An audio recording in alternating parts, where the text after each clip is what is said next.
No, I said, and I stepped back and then threw it as far as I could in the pumpkin patch. I think it's time you go and have time out in the bus, she said, getting tired of me. If you can sit still for 10 minutes and calm down, you can come back here and draw on your pumpkin. Everyone else gets to carve theirs, I said, pointing to all the other kids who were busy scratching out big evil eyes and teeth with their unsharp baby knives. We just don't want to have any more accidents, she said, and pointed toward the bus in the front of the house. Now, be a good boy and go directly to the bus. I'll be watching from here, and when we get ready to tour the barn, I'll get you. I turned around and I stopped back alongside the farmhouse, and for a moment I thought I'd just keep walking all the way home and get my own knife and carve my own pumpkin. But I felt Miss Maxie's eyes staring at the back of my head, so I didn't. And then I passed a window and it smelled that sweet pie again. Glanced back over my shoulder and some kid was pulling her sleeve and talking to her, so instead of walking home or going to the bus, I snuck around to the front doors of the farmhouse. The quote ladies were still working, so I marched by real quick down to the kitchen. The Armours girls were out in the garden and no one else was on guard, so I grabbed a whole shoe fly pie off the table because it popped into my head to do it, and by then my feet were moving a mile a minute, and opened the side door and headed out beyond the barn toward the cornfield. I ducked down and I ran low between two rows of tall stalks till I couldn't see nothing around me but corn plants. Sat down and I stuck my finger straight through the brown crust as if it were a knife, and I carved out a broken-looking Halloween face on the pie, and when I was finished, I stuck my finger in my mouth. It was sweet. As sweet as the little packs of sugar I ate at Dunkin' Donuts. Sweeter, maybe. More like log cabin pancake syrup right out of the bottle, the way I drink it if Mom, even for a second, lets it stay on the counter. And the pie was almost as runny as the syrup. It wasn't gelled up like the cafeteria chair pie, so I picked the top crust off and ate that first, while I stirred my finger around trying to find the shoes and the flies. But it was all just molasses. So I felt tricked, but I didn't know how. Then I just kept sticking my two curled fingers in and licking them off, and the more I ate, the faster I wanted to eat it, and nothing else mattered. Not the real flies sticking to my fingers and my lips, not the wind blowing through the corn stalks, not the voices voices overheard of kids carving pumpkins. Nothing. Just eating the pie and tasting the warm sugar melt all over my tongue and ooze down into my belly like a slippery, sugary snake. And when it was almost finished, I bent the tin pie plate in half, tilted back my head, and poured the last brown drops of it right down my throat.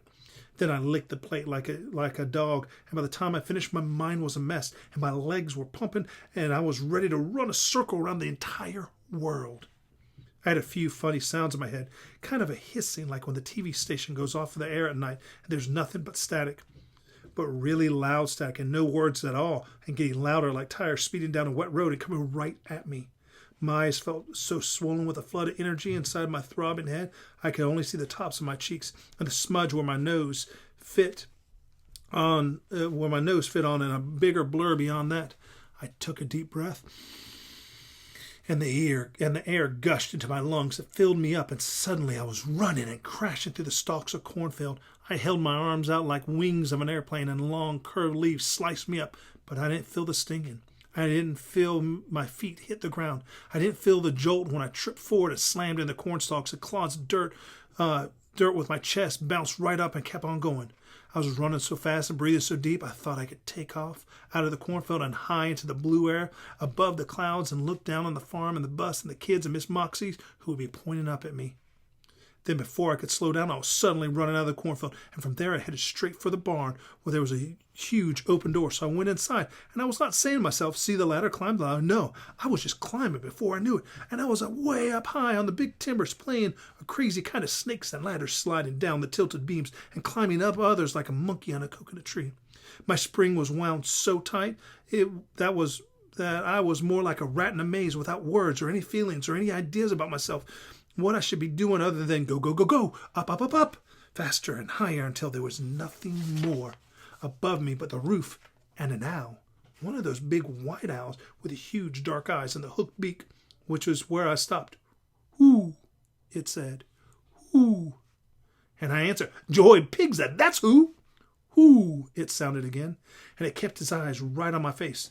And for some reason, it was the same as if someone had asked me why I ate the pie and why I was all the way at the inside top of the barn. And before it knew it, the gears started shifting, and all the energy just inside me just went somewhere else. And I sat as still as a bookend with my chin on my knees, and I looked down from the rafters. The ground was way beneath me, with 100 really small 4th and 5th graders pointing up in the air, and one of them was calling my name. It was Miss Moxie. "Joy!" she hollered and waved her arms over her head like she was in trouble. "Joy! Don't move! We're coming to get you!" And in a few minutes, the biggest ladder I ever saw was being raised from the back of the horse and wagon, and an old man with a long white beard wearing a big black hat was climbing up as if he was Santa for the Amish. "Don't worry, son," he said. "Just stay put. The owl won't bite." "Me either," I said, squeezing some words out of my brain. I stood up on both feet and began to walk the big beam, and everybody below would look so tiny, and they were yelling at me to sit down. But I didn't want to sit. It was the last thing in the world I wanted to do. I just kept walking across a huge room until below me there was a pile of hay bales. And I had seen about 1,000,000 movies of kids falling in hay and bouncing up and down and running off. So it seemed no different than playing stuntman or jumping on into piles of fall leaves, so I yelled, "Geronimo!" as I jumped. The best part of being in the air, sort of wiggling as if I was doing a hula dance to keep from landing on my head, and then I hit the hay with my feet first, and it wasn't soft like the movies, but so hard that it felt like I had landed on me instead of me landing on it. I didn't even sink into the leaves or anything like that. It was more like landing on a huge pile of pincushion, and each time I bounced down on it, I jabbed 100 more times. But none of it hurt as much as my ankle when I tried to stand up. I must have twisted it. Instead of being able to run away, I just tried to crawl. But by then another old farmer was on me. "I got him," he hollered to those who were still calm. "Joey?" Miss Maxie said when she came running over. "What got into you?" And then she must have seen all the molasses on my face and shirt, and she put 2 and 2 together. Her face first got mad, and then the farmer put me down on my feet, and I fell over to one side because of the pain in my ankle. And she got all whirled again.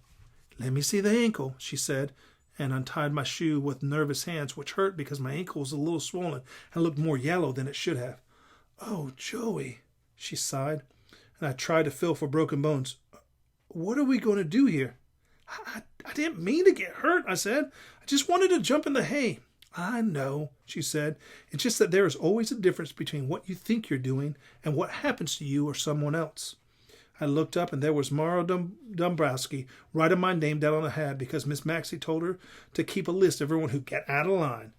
And everyone else, teacher and parents, Amish, were all looking at me as if they were at the zoo and I was something in a cage. "I'll be okay," I said, and I pulled my foot out of her hands and stood up. "But my shoe doesn't fit anymore, so they can have it for their pie."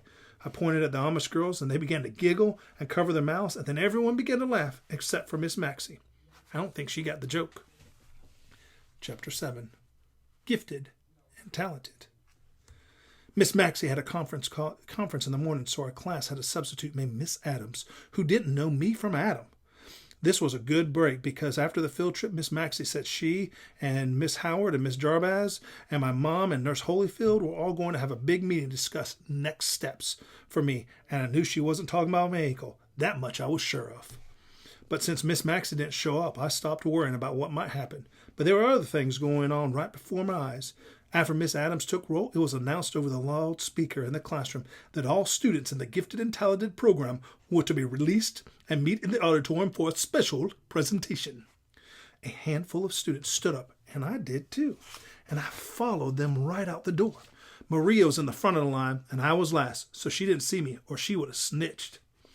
I knew Miss Jarbaz saw me. If Miss Jarbaz saw me, she'd be upset about yesterday and probably send me down to Miss Howard. So instead of going in the regular auditorium door, I went around to the side door and I opened up to the back of the stage. I had gone in there before because when the huge velvet stage curtain was pulled up, I loved to hide between the folds on one end. I could stand there forever, wrapped in the soft blue velvet like a caterpillar in a cocoon. So I tiptoed back to the back of the stage and slipped into one of the folds, and the curtain stood still with dusty velvet tickling my nose. Before long, Miss Jarbaz introduced a woman named Miss Cole, who had written a book on character counts, which was one of Miss Jarbaz's favorite slogans. She then introduced Miss Cole to the gifted and talented students and said they were a very special bunch of children, the cream of the crop. She called them. Miss Cole was very excited to speak as loud and intense as a television preacher. Special people have to do special things for the less fortunate, she declared. This is one of the great duties of people with exceptional character. In a roundabout way, she was talking to me, and I knew I'd never be a part of the gifted and talented kids. That much was true, but I was one of the special people. My mom said I was special. The nurse said I was special. I was also in special ed, so I really listened to everything she had to say, and I liked what I heard. I heard that because we were special kids, we had to make sure we put our energy and talent into working for the benefit of the whole world. Think of it this way, she said, as if she were telling the greatest secret ever. All of you in this room have the power to change the world for the better. You might invent something like a computer, discover the cure for AIDS, save millions of lives. Like Mother Teresa, you might devote yourselves to helping people who have no one else to help them. Perhaps you could be the president or set example of superior leadership. Or you could contribute your time and effort to building a better community. She went on and on and on about how it was up to the special and gifted, talented kids to lead the others. And if we pledged to be a positive force in the world, when the world would be a better place for everyone. And it all starts with one person at a time, she said. So I want each of you today to accomplish something special. That is an example, though your peers, that character counts. And everyone clapped, but I didn't dare do so because sneaking clap. So I did a sneaky clapping by blinking my eyes up and down real fast. What she said was true. Already I was thinking about something I could do during the day that would make the world a base because of me. Joy. Pigza.